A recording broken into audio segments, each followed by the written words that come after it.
ધીમે ધીમે તહેવારોનો માહોલ જામી રહ્યો છે, જાણે મિની વેકેશન હોય તેવો નજારો રાજ્યભરમાં જોવા મળી રહ્યો છે અને આ તરફ મેઘરાજા પણ જાણે વેકેશન પર હોય તેવું જ લાગી રહ્યું છે।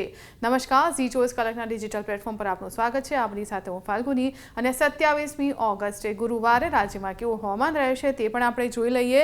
તો રાજ્યમાં કોઈ ખાસ વરસાદની શક્યતા નથી જોવામાં આવી રહી। વલસાડ અને સુરતમાં એટલે કે દક્ષિણ ગુજરાતમાં વરસાદની શક્યતા આપણને દેખાઈ રહી છે। આ સાથે દાહોદની આસપાસના વિસ્તારમાં આપણને વરસાદ જોવા મળી શકે છે।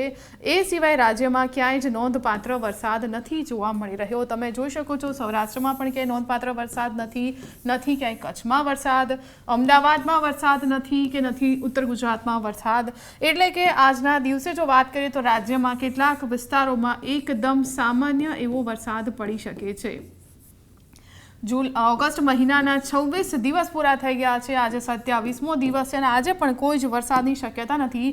ઓગસ્ટ મહિનામાં સરેરાશ ગુજરાતની વાત કરીએ લગભગ 4 ઇંચ જેટલો વરસાદ પડ્યો છે, જે ખૂબ જ ઓછું કહી શકાય। જુલાઈ બાદ ઓગસ્ટમાં સારા વરસાદની આશા હતી, પરંતુ હાલ તે ફળીભૂત થતી નથી દેખાઈ રહી અને આગામી લગભગ 7 દિવસ પણ આવું જ વાતાવરણ રહેવાની હવામાન વિભાગે આગાહી કરી છે। પરંતુ એક રાહત આપતી આગાહીની જો હું તમને વાત કરી દઉં તો આજના દિવસમાં તો વરસાદ નથી દેખાઈ રહ્યો, પરંતુ અંબાલાલ પટેલે એક આગાહી કરી છે કે 3 સપ્ટેમ્બર બાદ એટલે કે આવતા મહિનાની શરૂઆત થઈ જશે, આવતા અઠવાડિયાની શરૂઆત થઈ જશે અને એ બાદ રાજ્યમાં વરસાદી માહોલ જામી શકે છે। ખાસ કરીને દક્ષિણ ગુજરાતના જે ભાગો છે અને મોટી વાત જે સૌરાષ્ટ્રના ભાગો છે ત્યાં વરસાદ આવવાની અંબાલાલ પટેલે આગાહી કરી છે। એટલે સપ્ટેમ્બરમાં થોડી ઘણા અંશે સારો વરસાદ આવશે તેવી આગાહી વ્યક્ત કરવામાં આવી છે।